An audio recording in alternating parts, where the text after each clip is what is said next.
car is prepped. It has the wheel chucks in front of it.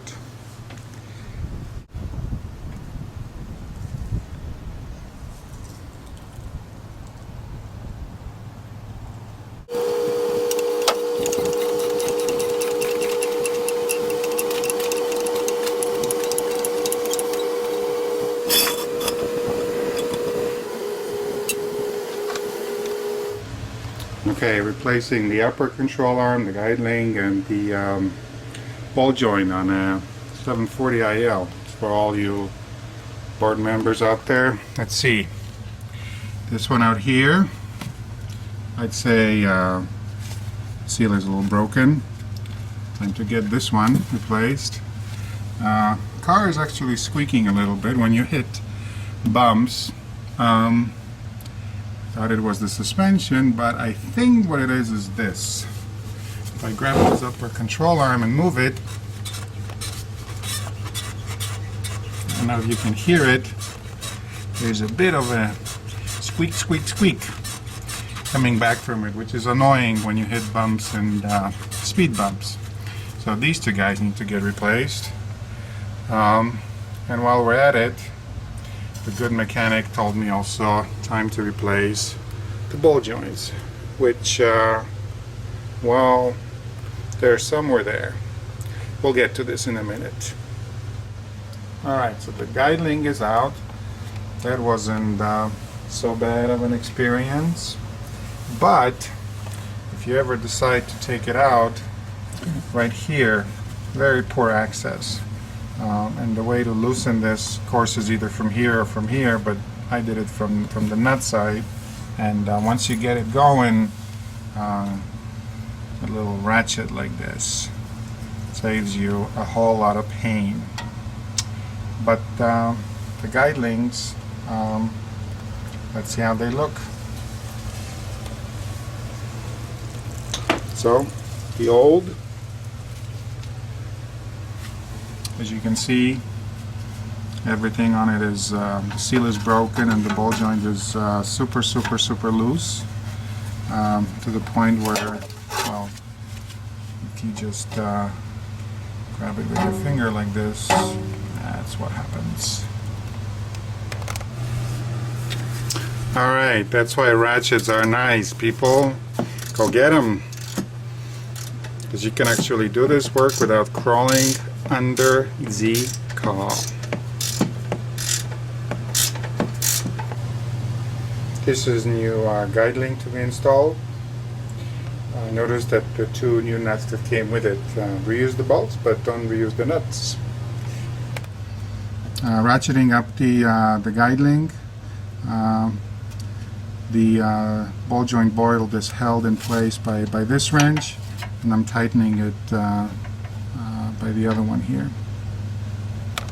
So on the upper control arm, you guys can see that the screw is out, and it turns out it wasn't that hard to remove if you get the right tools. I was able to hold the screw from this side using an 18-inch socket wrench just from this wheel well, and on the nut side, this is the tool that saved my patoobies.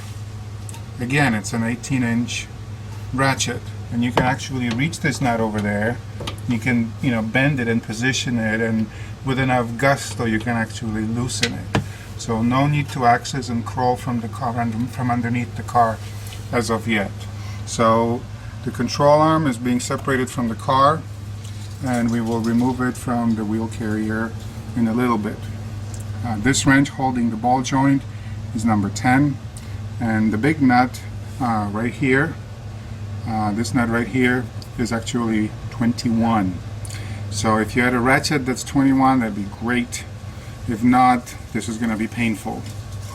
But that's the next thing, is to remove this nut. Alright, removing the eccentric bolt to replace that ball joint. That's 24, and this is a 250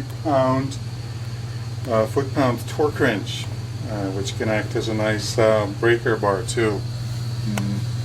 This is essential for this job, especially when it comes to pushing that dang ball joint out of the wheel carrier. As you can see, the guide link is now installed and the new arm is now installed. Caliper rests on the new arm, and we are taking apart the eccentric screw and removing the ball joint next. So, new ball joints installed, new control arms installed, new guide links installed. All it took was a better part of a Saturday. But that's wheel number one, and hopefully the second wheel would take a lot less time. But turning in that ball joint was quite the effort, I would say.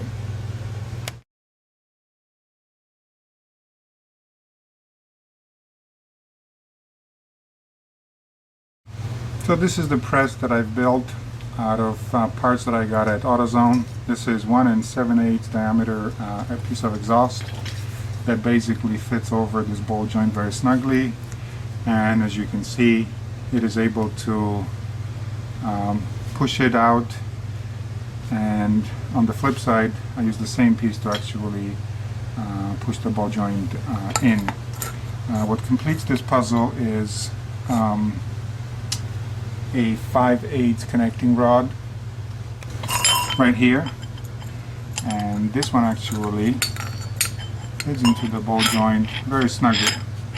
Thank you for the metric and the standard tool sizes. This is 5/8, bought at a Home Depot, and then used a couple of these pipe holders to basically to push it in, and that seemed to have worked just fine.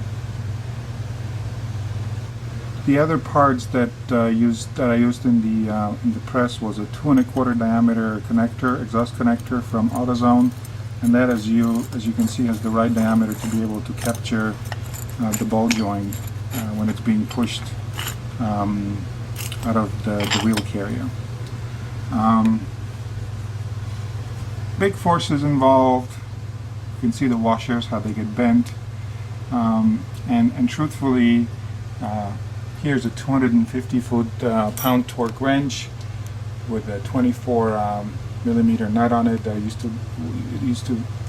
that to hold the nut from one side, and then I didn't have anything else, so we went to the plumber's wrench to actually go ahead and turn the nuts on the press. Push it further. You mean further out? Yeah. Okay. Oh no, you don't need to zoom. If you want to see. No, this is perfect. Yeah. Hey, looks.